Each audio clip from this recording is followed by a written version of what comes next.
хэлээ шүү дээ. Тэгэхээр хүн намын зөвлөл ер нь юу гэж авч үзв хүлээж авав? Сая бол хүн намын зөвлөл гурвалдлаа.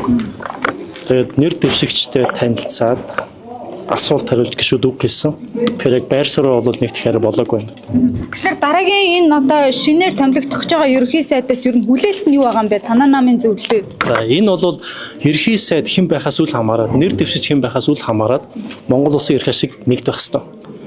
Хүн намын үзэж байгаа, баримталж байгаа зарчмаар бол монголчууд том асуудлаа улс төрийн жижиг хэрүүлдэ живүүлгүйгээр шийддэг байх ёстой. Энэ нэг нам дангаараа засаг барина уу, хамтран уу, тэр бол дараагийн асуудал. Хамгийн гол нь том асуудлууд барьж авч чаддаг, улс төрийнхөө шийдлийг хийж чаддаг, зөвшөөрч чаддаг байх ёстой гэж хэлж байгаа юм шүү. Бодлогын танилцуулга ер нь хийсэн нь өөрөө одоо нэр дэвшигчийн хувьдаас та бүхэнд хэрхэн одоо яаж ажиллах талаараа бодлогын танилцуулга хийсэн бэ? Мэдээж томилогдоогүй байгаа нөхцөлд яг тэгин ингэн гэсэн их юм ярих боломжгүй байх л да. Гэхдээ бол яг бодлогын шанартаа одоо шил өнгөрсөн засгийн газраас хийж байсан, хэрэгжүүлж байсан гол чухал асуудлуудыг үргэлжлүүлэн хийнэ гэсэн байр суурьтай байна лээ. Хэвслийн засгийн газар байгуулагдах асуудал ерөнхийдөө яригдчих. Тийм юм. Жишээлбэл танах дээр урилга ирвэл танах орох уу? Бид нар тийм сонсоогүй. Гэхдээ урилга ирвэл урилгыг харж агаад тэгээд шийдэж шин. Зөвлөөрөө шийдэх өмнө нь бол гишүүдэд хайрцагсан гэдэг агуулгыг танаа гишүүж хүндсэн шүү дээ. Тийм юм ердөөсөө байхгүй шүү. Хайрцаг мэдгүй өөрөөс нь асуугаараа хайрцаг нь яг юу хэлж байгаа манай хүн нам болов үзлэг байх. Тэгэхээр тэр бол үндэслэлгүй өөрөө тайлбар өгсөн байлээ л дээ. Гишүүдийг хайрцаг гэж байхгүй шүү дээ. Хоорондоо ярилцах юм бол байна, хилцэх юм байна, олонхороо шийддэг юм байна. Тэрийг даах тухай байна. Намын байр суурь гэж байгаа чинь даргын байр суурь цаана байгаа олон гишүүд дэмжигчдийн байр суурь юм байна.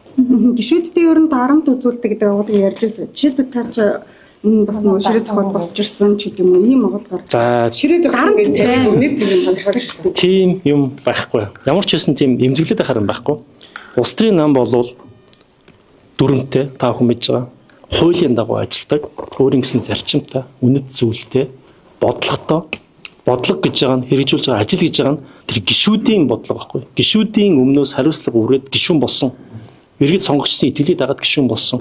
Тэгэхээр яг тэр дэвшүүлсэн мөрийн хөтөлбөрөөр сонгогдохдоо ярьж байсан зүйлийг хэрэгжүүлэх үүрэгтэй. Эннийхээ дагуу тэгтээ сахилга баттай, зарчимтай, үнэт зүйлээ сахидаг байх хэрэгтэй. Энийг намс гарч байгаа юм уу? Та бүхэн тэрийг өөрөөс нь асуугаарай. Сайн огцорсон одоо энэ хамтарсан засгийн газарт танаа намын мөрийн хөтөлбөрөөс орсон байдаг шүү дээ тийм ээ. Тэгэхээр ялангуяа эрчим хүчний реформ гээд хэрэгжүүлэх олон төсөлбөрүүд явж ирлээ. Одоо энэ засгийн газар хэрвээ олон холсон намын дангаараа ингээд байгуулалт явсан тохиолдолд ер нь одоо хяналтын чиг үүргээр энэ парламентт тийм ээ сөрөгчний үүргээр ажиллах уу? Энэ дээр ер нь яаж цаашид энэ төслүүдийг урагшлуулах чиглэлд анхаарч ажиллахын танаа нь? За мэдээж хэрэг хамгийн олон судлаас ардын намаас дийлэнх бүрдүүлж ардын намаас хамт засгийн яаж бүрдүүлэх нь өөрсдийнх нь эрх чөлөөний асуудал. Бидний хувьд бол тэр засагт орсон ороогүйгээс үл хамааран та сая дурдлаа эрчим хүчний реформ, боловсролын реформ 2026 оны боловсролын жил болго зарласан байгаа.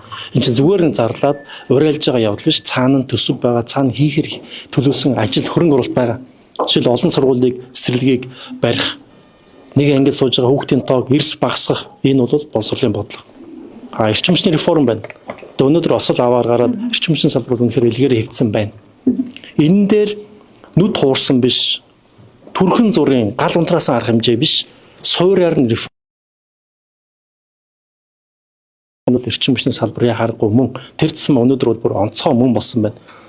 Эрчим хүчгүйгээр тогоо ингэж тасалж иж бид нар том үйлдвэр ярих байтгаа нэг орон сууц тэр байтгаа нэг төвс ажиллуулж чадахгүй болчиход байна шүү дээ. Тэгэхээр энэ бол эрчим хүчний реформын бодлогыг аль ч засаг байна уу, хэн ч эрхээ сайд байна уу, ер нь хамтран уу хамтрахгүй хамаагүй энийг бол онцгой хамгийн түрүүнд тавьж хэрэгжүүлэх ёстой гэж үзэж байгаа. Энэ нийтлээ бид нар ажиллана.